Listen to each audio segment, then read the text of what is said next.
현재 시각 8시 29분 향해 갑니다. 저희 방송 외에도 다양한 주식 정보 원하시는 분들은 카카오톡 채널에서 머니를 검색하셔서 친구 추가하시기 바랍니다.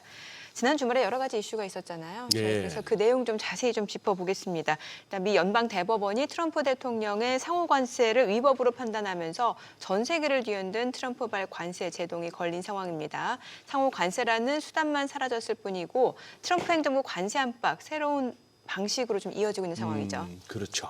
예. 자, 이제 뭐 보기에 따라서는 대부분 판결이 나왔으니까 불확실성이 하나 네네. 제거됐다라고도 볼 수 있겠고, 또 다른 관점에서 보면은 지금부터 또 아니 주말 사이도 처음에는 10% 하다가 하루 만에 네. 또 15% 그렇죠. 했고, 예, 그 부과한 15%는 법적으로는 이제 150일 시한인데 그 사이에 또 다른 법안을 만들든지. 네. 참 옛날에도 슈퍼 301조가 다시 언급되네요. 그렇습니다. 그래서 저희- 이제 교육국들 조사해서 뭔가 조금 걸리면은 무지막지하게 때리겠다 하는 건데 위법이라기보다도 IEEPA라고 하는 거기에는 관세를 때릴 권한이 없다. 아, 국제경제 뭐, 비상권한법. 예, 그런 상황이라 가지고 보기에 따라서는 그러면 기존의 다른 법으로는 다른 법에 의하면은 뭐 행정명령 차원이 아니라 무역 법적으로 확장법. 때릴 수 예. 있느냐 뭐 이런 식으로 해서 보기에 따라서 많은 것이 됩니다. 주말에 저도 이거저거 보면서 느꼈는데 이 보도하는 매체마다 약간의 그게 있어요. 네. 편향된 어떤 시각이 있어요. 그렇죠. 예, 이제 같은 부분은 트럼프 망했다 이제 뭐 레임덕이다라고 해서 그쪽 나오는 반면에 아니야 이제 더 무서운 게 나올 수 있어. 플랜 B가 네. 어떻게 나올지 걱정돼 뭐 등등이 있는데 그러니까요. 우리 지금- 이 시간을 통해서 한번 짚어보죠. 네, 오늘 고려대학교 경제학과 강민욱 교수 먼저 전화 연결해서 이 부분에 대해서 자세히 네. 좀 짚어보겠습니다. 안녕하세요. 네, 안녕하세요. 네, 교수님 안녕하세요. 미국 연방대법원이 이제 트럼프 대통령이 이제 한국이나 이 세계 각국에 부과한 이른바 상호관세에 대해서 일단은 뭐 위법이라는 판단, 뭐 언론 보도는 그렇게 나오고 있습니다. 저희들이 조금 얘기는 나눴습니다만 네. 교수님께서 한번 정리를 한번 해주신다면은요. 예. 이번 소송 같은 경우는 미국의 수입업자와 12개의 주가 공동으로 트럼프 행정부를 상대로 소송을 한 것이죠. 이들의 주장은 헌법에 의하면 세금 정책은 의회의 고유한 권한이다. 그리고 관세도 넓은 의미의 세금의 일종이라고 보는데요. 하지만 트럼프 행정부의 의견은 달랐죠. 지금 현재가 무역 적자가 너무나 쌓이는 상태고 또한 철강이나 아루미늄 같이 핵심 자원이 수입에 의존하게 되는 이런 상황에서는 국가 안보나 이제 국가 안보에 위협이 되고 긴급 상황으로 볼 수 있다. 이런 경우에는 관세를 적용할 수 있다. 이런 주장을 했는데요. 결국 연방 대법원 결론은 뭐냐면 그 무역 적자나 수입 의존에 대한 것은 어느 정도 인정이 됐지만 그것이 이제 국가 안보나 긴급 상황에 해당되지 않는다고 판단을 했습니다. 그래서 결국 트럼프 대통령의 관세가 무효화가 된 그런 결과입니다. 뭐 상호관세 자체는 지금 이제 위헌이다라는 판결이 나왔습니다만 지금 뭐 122조, 또 232조, 301조 여러 가지 근거로 계속해서 이제 이런 관세 공격은 이어질 것이다라는 얘기 나오고 있는데 이 부분에 대해서 좀 자세한 설명 좀 부탁드리겠습니다.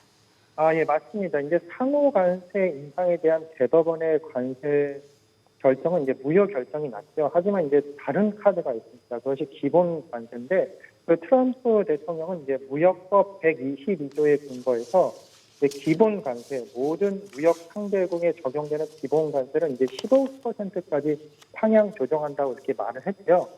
근데 이것이 이제 상당히 좀 문제가 되고 있습니다. 실제적으로 무역법 122조 같은 경우는 이제 1974년도 냉전 시대에 만들어졌거든요. 근데 이런 냉전 시대는 굉장히 안보적 위협 속에서 이제 행정부가 신속하게 대처를 하기 위해서 만들어진 법인데 지금 시대에 지금 냉전 시대 같이 그 정도로 안보적 위협이 있냐 이 정도에서 이제 이런 의견이 많아서 이제 상당히 혼란스러운 것 같습니다. 그리고 이제 15% 관세 이제 기본 관세 적용 절차가 과연 합리적 근거가 있었냐 이것이 상당히 미약하다 보는 의견도 맞는 것 같습니다. 그래서 이제 또다시 이것이 연방 대법원까지 소송으로 가게 되면 똑같이 무효라는 결과가 나올 수 있다 이렇게 예상하는 사람들도 많은 것 같습니다. 많은 것 같고요. 또 이제 문제가 되는 것은 이 15%의 기본 관세 적용이 그게 영구적으로 적용되는 것이 아니고 법적으로 150일에 한시적으로 적용이 되고 이게 계속 적용이 되려면 의회의 승인을 거쳐야 된다는 것입니다. 그래서 여러 가지로 이제 트럼프 정부가 이제 난감에 봉착한 것이 아닌가 그런 의견도 있는 것 같습니다. 예. 그리고 교수님 지금 이 와중에 진짜 자동차나 철강 같은 데는 또 이제 품목별 관세 뭐 이런 얘기를 저희들이 또 듣고 있습니다. 사실 이 관세 뭐 뉴스에는 많이 나옵니다만 좀 제대로 정리가 안 될 정도인데 그럼 지금 도대체 우리나라 지금 자동차, 철강 몇 퍼센트의 관세율이 적용되고 있는 겁니까?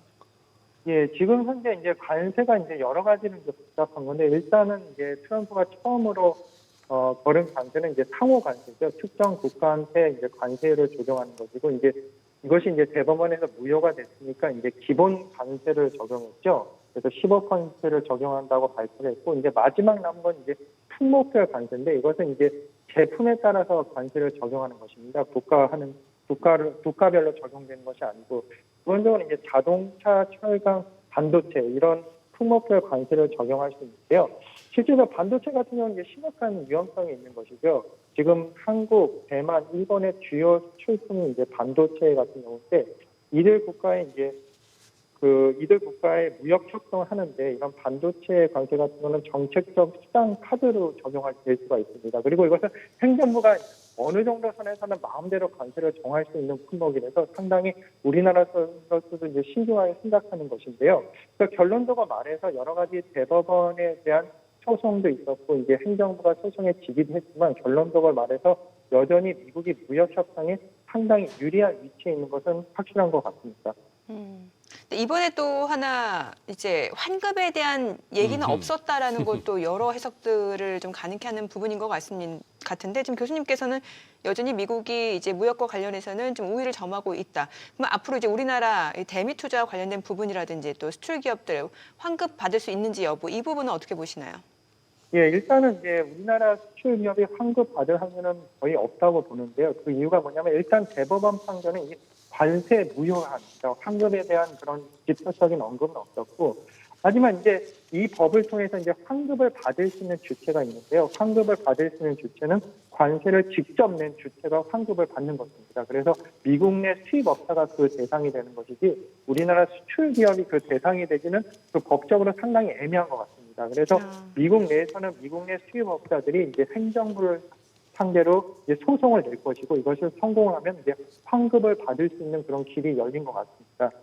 일단 그리고 이제 대미 투자에 대해서 관심을 갖는데 일단 이제 대법원 소송이 우리나라 대미 투자 3,500억 달러라는 천문학적 액수로 이제 투자가 되었죠. 이것에 대해서 재협상을 할 수 있느냐? 근데 이 가능성도 거의 0%라고 볼 수 있습니다. 일단 대미 투자 3,500억 달러에 대한 대미 투자 협상은 일단 마무리가 됐고요. 이것을 재협상을 요구할 수가 없는 게 만약에 재협상을 요구하더라도 미국은 여러 가지 압박할 수 있는 수단이 있습니다. 그 첫 번째가 품목별 관세고요. 그리고 이제 안보적으로도 압박할 수 있고 방위비 부담 문제. 그리고 이제 재협상 과정에서 이제 핵 잠수함 기술 이전 문제를 다시 거론할 수가 취소를 할 수도 있을 수도 있기 때문에 실질적으로 재협상이 일어날 가능성은 없다고 보면 될 것 같습니다. 네, 알겠습니다. 오늘 연결 고맙습니다. 감사합니다. 감사합니다.